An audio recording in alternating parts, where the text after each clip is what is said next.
Hello, everyone, and welcome back to Inner Self Guide, the podcast where we explore the journeys, the struggles, and the growth that shape who we are from the inside out.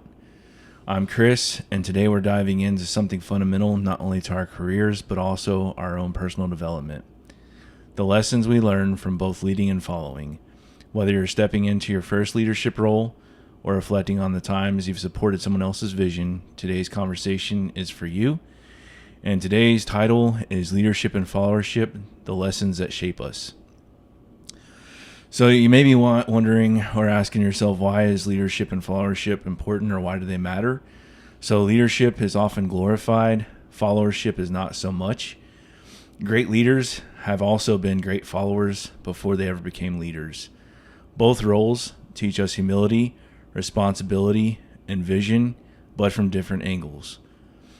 So I can remember when I joined my current company that I work for, when I was just starting out, I learned things like how to send an email properly, proper phone etiquette, how to answer the phone, how to set up your voicemail. Then I learned about the simple tasks that I'd be performing within the company. So a lot of training was provided, signed a bunch of documents, saying that I agreed and I understood, the company's policies and all those things.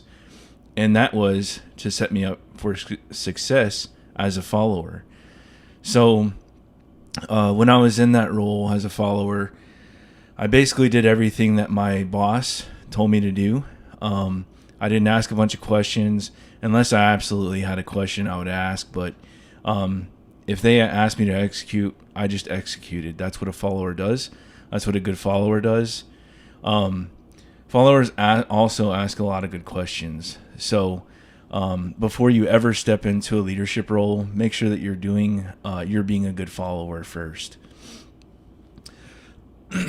So leadership is a service. It's not status. Real leadership means you're responsible for your team's growth and well-being. So what that means is it's on the leader. How effective that leader is will determine whether or not his team is going to grow and be successful, and also if they're going to do well overall, not just from a professional standpoint, but also from a personal standpoint. He or she cares about their team's well-being. So clarity is kindness.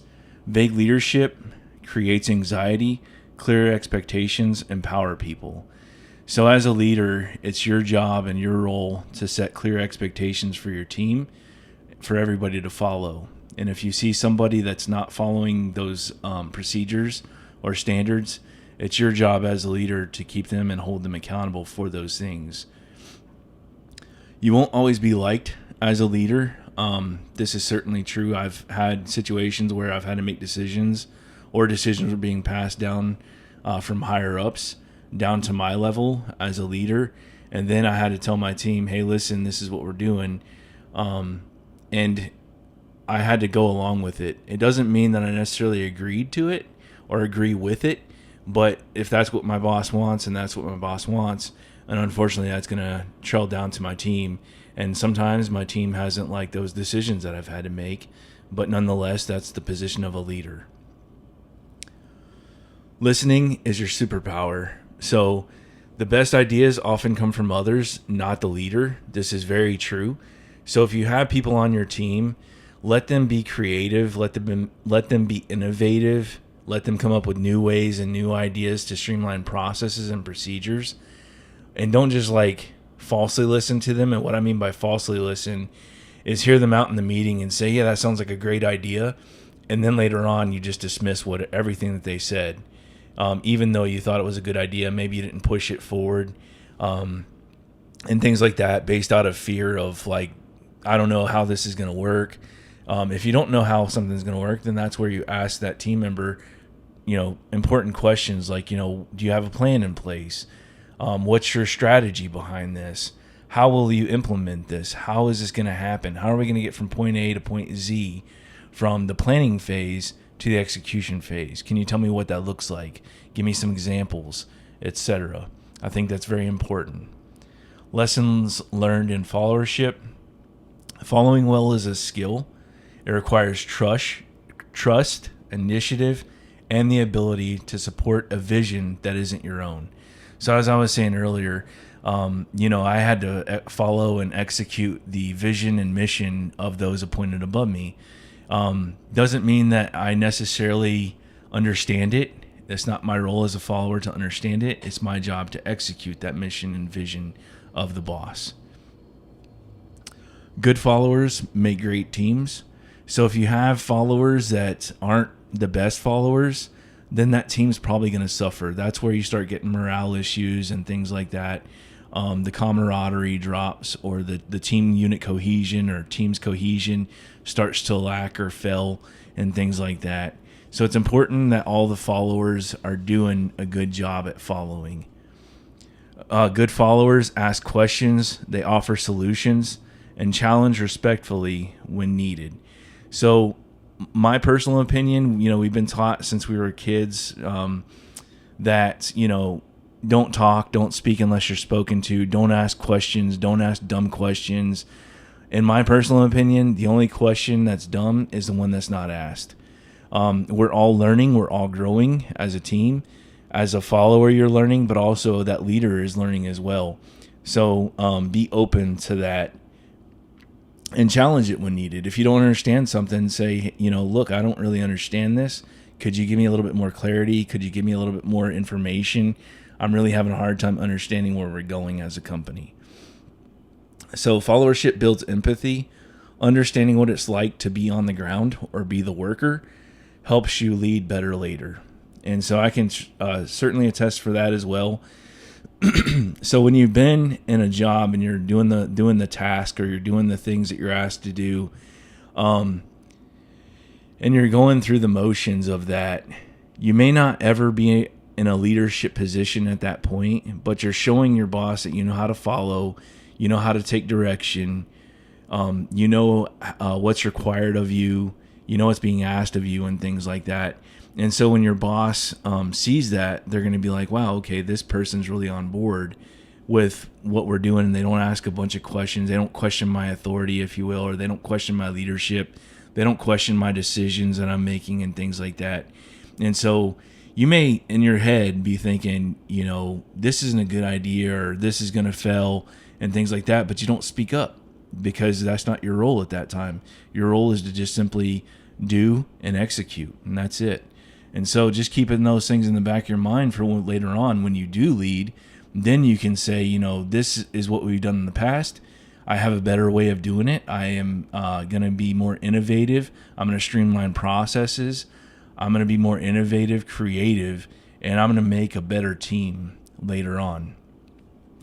So leadership and followership are a cycle. We move between the roles constantly at work, at home, even in relationships or friendships. Leadership without understanding followership can become ego-driven. So I've seen this happen time and time again, where you have somebody who maybe doesn't have a lot of experience, life experience leading and things like that. And so they may promote pretty fast, and sometimes they promote a little faster than what they should. And so what that looks like is you'll get somebody who, let's say that they were a follower for 2.5 years, and then all of a sudden they're thrown into a leadership position. Well, they've never led before, so they're not ready for it. And so what happens is a lot of times you get people who use their power, or that position power, to then basically essentially hurt the rest of the team, because they weren't ready for it. They weren't ready for that leadership role. And so now they're stepping on everybody because they feel like they're quote unquote better than them or above them. And so they start using their positional power to undermine or underscore those that work for them. And that's unfortunate, but I do see that happen quite a bit. Another thing that you'll see is that people become haughty or mighty and think that they're the best thing since sliced bread. And that's just not true. We're all in this together. It's supposed to be one team.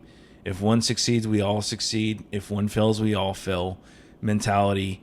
But whenever somebody is placed in a position that they're not ready for, oftentimes their ego gets in the way.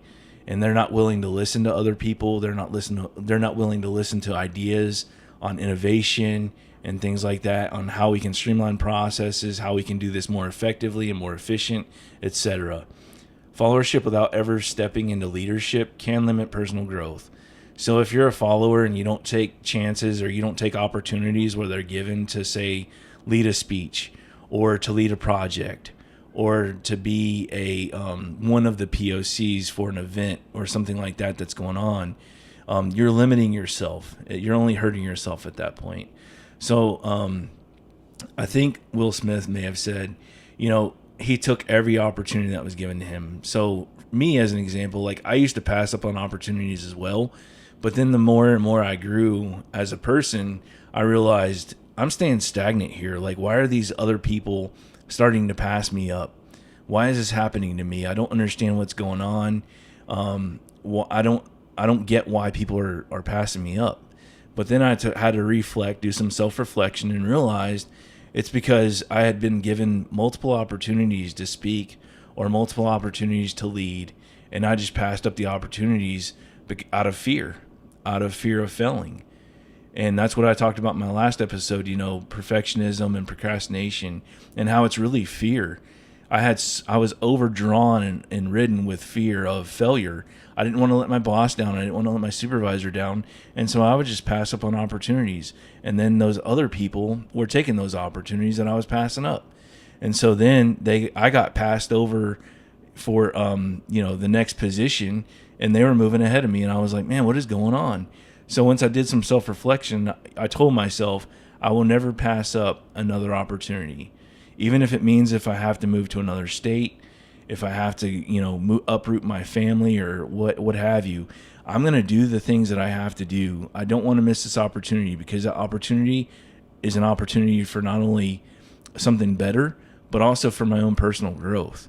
And so I will take opportunities, and now I watch other people pass up on opportunities. And when they pass them up, I'm right there to catch them. And I'm like, you know what? I'll do it. I'll take over. So it's not about one being better. It's about learning how to navigate both leadership and followership with integrity.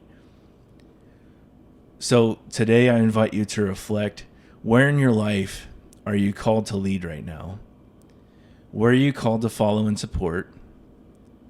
Both are sacred and both require intention. So if you would please drop a comment as you reflect on those questions. Where in your life are you called to lead right now? Where are you called to follow and support? And let me know in the comments, how can you be a better follower? How can you be a better leader? What are some areas that maybe as a leader you feel like you're failing or lacking in? I definitely am open to dialogue and conversation and communication, so please leave a comment below. Thank you for being here, for being a part of this conversation, and for committing to your own inner growth. Again, I'm Chris with Inner Self Guide. If you enjoyed today's episode, share it with a friend who's on their leadership journey. Until next time, stay true, stay grounded, and keep leading from within. Till then, stay blessed.